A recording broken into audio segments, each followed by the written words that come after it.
In today's video, we're going to take this old drum head, get rid of it, put this new one on, and I'll show you how to tune it.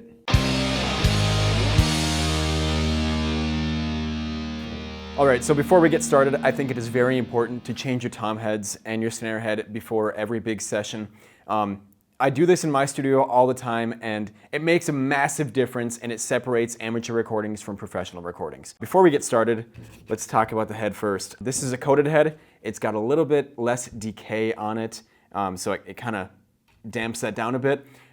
If you want a more open sound, a longer sustain, go with clear heads. On the bottom, we use 1-ply, just the Evans G1, and on the top, we use 2-ply because they kind of take a beating a little bit more. The first thing you got to do is you have to break the glue around the rim here. So I'm just going to go around and pop the glue all the way around the rim. Got that done. Now we can take the old head off. So let's grab our drum key. So I like to take the heads off in a star pattern.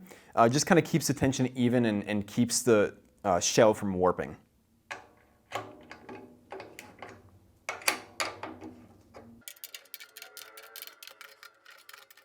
Now that we've got them all finger loose here, I'm just going to do the rest with my fingers and take it off.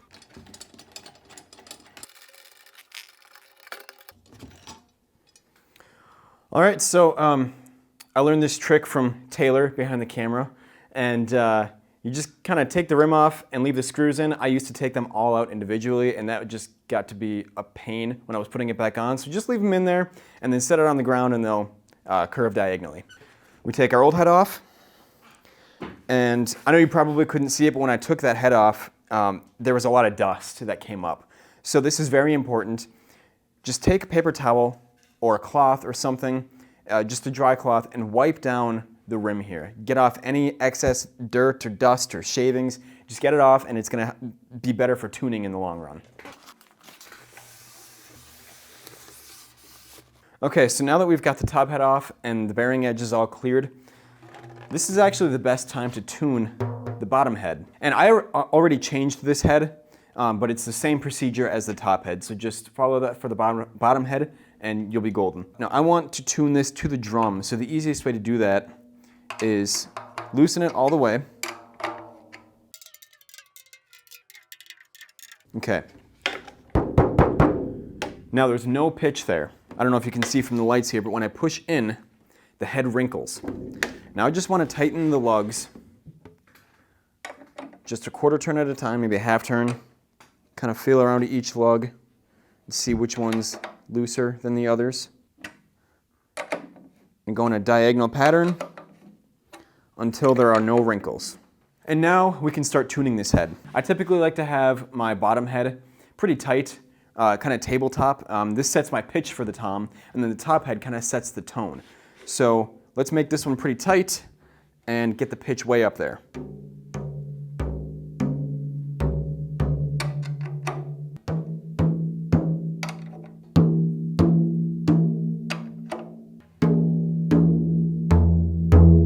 I'm gonna grab a drumstick. It's still pretty low. You hear it does that boom thing. That means the head is still too loose. So we're just going to keep bringing those lugs up until we just get a flat, even pitch. I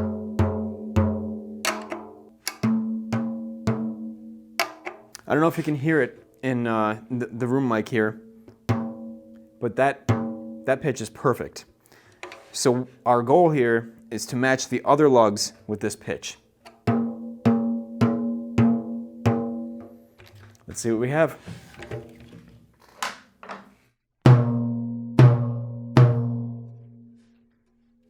Still a little bit flat.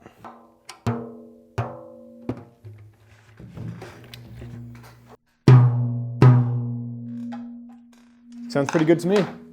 So now we can put on the top head. Now, going centuries back in drum lore, it is absolutely essential to match the bottom head logo with the top head logo.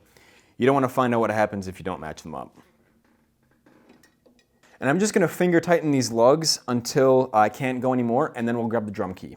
While I finish this up here, I should let you know that I usually change the drum heads the night before the session, it gives the heads time to adjust to the drum, and they're going to change pitch. So even if they sound great the night before, they're going to be a little wonky the next day when I come into the studio.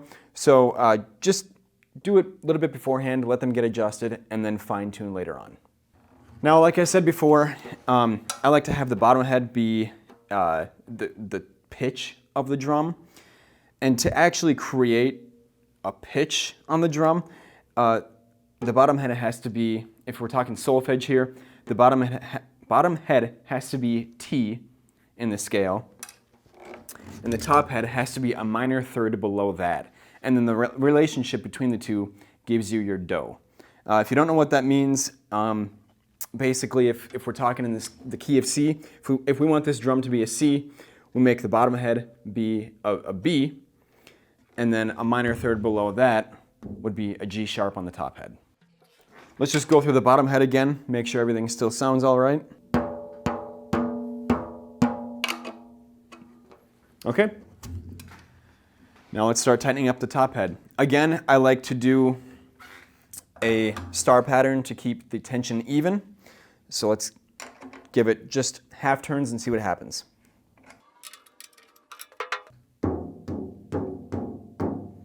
Doesn't actually sound like a drum yet, so we got to keep bringing that up.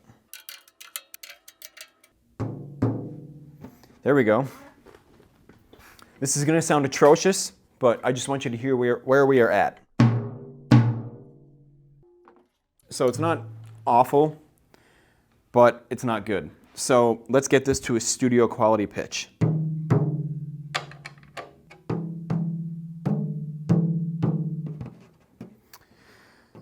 So this is kind of tight, and I typically like top heads to be a little looser, so I'm going to loosen everything.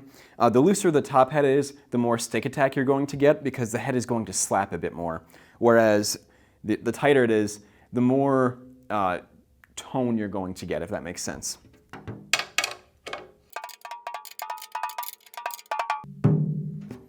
Let's see what we have. It's actually kind of close. It does a little too much of the dive, the doom, so I want to separate the top and bottom head a little bit more, so I'm going to loosen the top head again.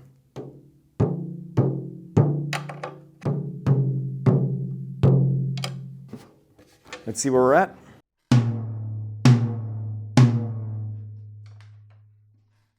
That's the closest we've gotten so far. Let's give it one more good tune-up. Okay, so I think this one is pretty well set up here, so I'll give it one last listen. It's got lots of attack, good sustain, and a good tone. So changing your drum heads is absolutely crucial for a good drum recording. If you're an engineer or a drummer, this is how you do it. This gets a good sound every time. You can tune the heads differently however you want. Some people like to do them in major thirds, perfect fourths. You can do whatever you want. I just wanted to show you what I do in the studio, and that works well for me. So again, do this the night before. Let the heads get adjusted to the drum. Check them again in the morning during the session, and then check them between takes, because drummers are smashing these things, or they should be anyway, and they're going to shift a little bit. It's crucial for a good recording to tune as often as you can and make sure that the sound is consistent. So thanks for watching, and we'll see you in the next video.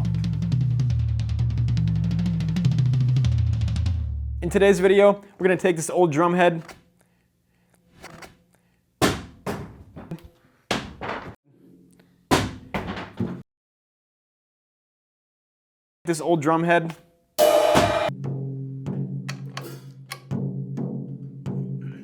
That's the video. Yeah.